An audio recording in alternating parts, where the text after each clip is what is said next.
गाथा सत्पुरुषांच्या यामध्ये आज आपण नर्मदा परिक्रमावासी जगन्नाथ कुंटे यांच्याविषयी जाणून घेणार आहोत.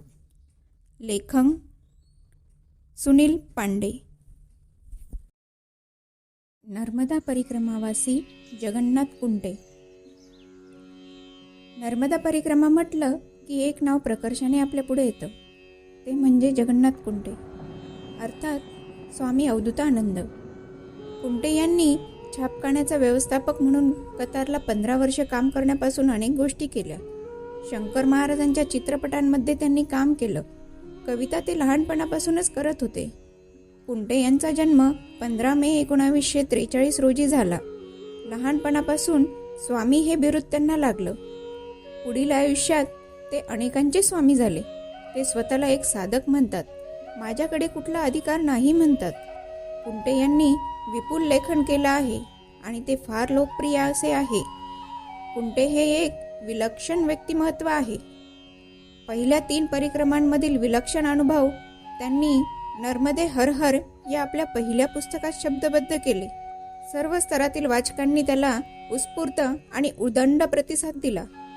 ओघवत्या आणि भारावून टाकणाऱ्या या लेखन शैलीने त्यांचे हजारो वाचक निर्माण झाले. जगन्नाथ कुंटे शाळेत कधी गेले नाही.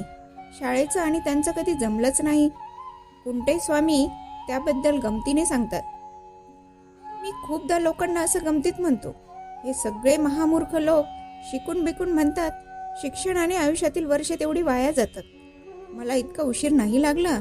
मला शाळेत असतानाच कळलं आयुष्य वाया नाही घालवायचं, म्हणून मी शाळेत गेलोच नाही. गुरूंच्या आज्ञेने त्यांनी 4 नर्मदा परिक्रमा केल्या. गुरूंच्या आज्ञेशिवाय आयुष्यात कोणतीही गोष्ट त्यांनी केली नाही. नर्मदे हर हर, साधना मस्त, कालिंदी, दुनी, नित्य निरंजन, प्रकाशपुत्र ही जगन्नाथ कुंटे यांची सर्वच पुस्तके प्रचंड लोकप्रिय झाली. नर्मदे हर हर या पुस्तकाची तर तब्बल 25वी आवृत्ती प्रकाशित झाली आहे. नर्मदे हर हर पुस्तक वाचून अनेकांनी नर्मदा परिक्रमा केल्या. पुरस्कारासाठी पुस्तक पाठवण्यास त्यांचा विरोध होता. राज्यभर त्यांनी नर्मदा परिक्रमेवर व्याख्याने दिली. 2006 रोजी कुंटे यांनी संन्यास घेतला. तेव्हापासून त्यांचे वास्तव्य वाचक, साधक किंवा एखाद्या आश्रमात असे. नंतर कोथरूड येथील त्यांचे साधक श्री प्रमोद कुलकर्णी यांच्याकडे त्यांचा मुक्काम होता. नर्मदे हर हर पुस्तक वाचून त्यांच्याशी फोनवर माझे बोलणे झाले होते. पुढे शूलपाणीचे अद्भुत विश्व आणि मी संपादन केलेल्या जगन्नाथ कुंटे यांची व्याख्याने आणि मुलाखती या पुस्तकासंदर्भात त्यांना 2 वेळा मला भेटण्याचा योगही आला होता.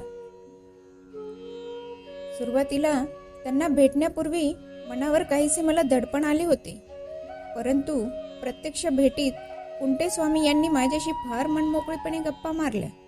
ती भेट मी आयुष्यात कधीही विसरू शकणार नाही.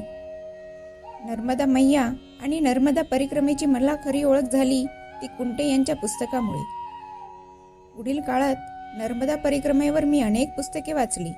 नर्मदा मैयाच्या काठावर जाऊन आलो. पूर्वी नर्मदा ही फक्त माझ्यासाठी नदी होती, ती नर्मदा मैया झाली. आयुष्यभर कुंटे स्वामी साधकाचे आयुष्य जगले. नर्मदा परिक्रमेत नर्मदा माईचे त्यांना अनेकदा दर्शन घडले. अश्वत्थामाने वाटही दाखवली. कुंटे स्वामी म्हणायचे, हजारो वर्षे नर्मदा किनारी साधक तपस्या करत आहेत. ही तपस्येची भूमी आहे. अनुभव देणारा मोठा आहे. अनुभव ज्याला आला त्याला मोठेपणा घ्यायचा काय अधिकार. सद्गुरूंच्या आज्ञेने स्वामींनी परिक्रमेचे अनुभव लिहून काढले. पुस्तक कसे लिहावे याची काही माहिती नव्हती त्यांना. जवळ कोणती टिपणीही नव्हती. दुकानातून 2 रुपयाचा पेन आणला. घरात जाहिरातींचे गट्टे पडले होते. त्या जाहिरातीच्या मागील कोऱ्या पानावर जसे सुचेल तसे 2-2.5 दिवसात पुस्तक लिहून झाले. पुण्यातील एका मोठ्या प्रकाशकांना लिहून काढलेले हस्तलिखित दाखवले. तोपर्यंत नर्मदा परिक्रमा हा विषय तसा अनेकांना माहिती नव्हता. 2 दिवसांनी त्या प्रकाशकांनी कुंटे यांना आपल्या ऑफिसात बोलावून घेतले. हस्तलिखित आणि बरोबर पेड्यांचा पुडा त्यांना दिला आणि सांगितले, असले काही आम्ही छापत नाही. तुम्ही तुमच्या साधनेत आनंद माना. पुढील काळात पुण्यातील प्राजक्त प्रकाशनच्या जालिंदर चांदगुडे यांनी नर्मदे हर हर पुस्तक छापले. हे पुस्तक प्रचंड लोकप्रिय झाले. पुस्तकाच्या 25 आवृत्त्या निघाल्या. पुस्तकाच्या प्रस्तावनेत जगन्नाथ कुंटे यांनी लिहिले आहे, लिहिणारे लिहितील, वाचणारे वाचतील, पण मी म्हणतो साक्षात अनुभव घ्यायचा, आनंद घ्यायचा असेल तर आपणही नर्मदा परिक्रमा करा. त्याच्यासारखा आनंद नाही. ते नर्मदा मैयाचे रंग, तरंग, ती कृपा अनुभवावी. नर्मदे हर. ज्ञानापेक्षा अनुभूतीला कुंटे यांनी अधिक महत्त्व दिले. नुसते ज्ञान असून उपयोग नाही. सगळी ज्ञानेश्वरी नाही कळली तरी चालेल, पण एक तरी ओवी अनुभवता आली पाहिजे. साधना करताना आहाराचा काहीही संबंध नाही असे ते सांगायचे. हे खाऊ नका, ते खाऊ नका असे काही नसते. विवेकानंद तर सगळे खायचे. गुरुला पर्याय नाही. पूर्ण शरण जा, पूर्ण अनुभव घ्या. स्वतःला झोकून द्यावं लागतं तेव्हाच सद्गुरू झेलून घेतो असे ते सांगायचे. आयुष्यात शेवटचे प्रकाशपुत्र हे पुस्तक 9 वर्षांनी त्यांनी लिहिले. सद्गुरूंनी आतून आदेश दिला म्हणून लिहून झाले. जोपर्यंत आतून लिहावेसे वाटत नाही तोपर्यंत ते लिहित नाही.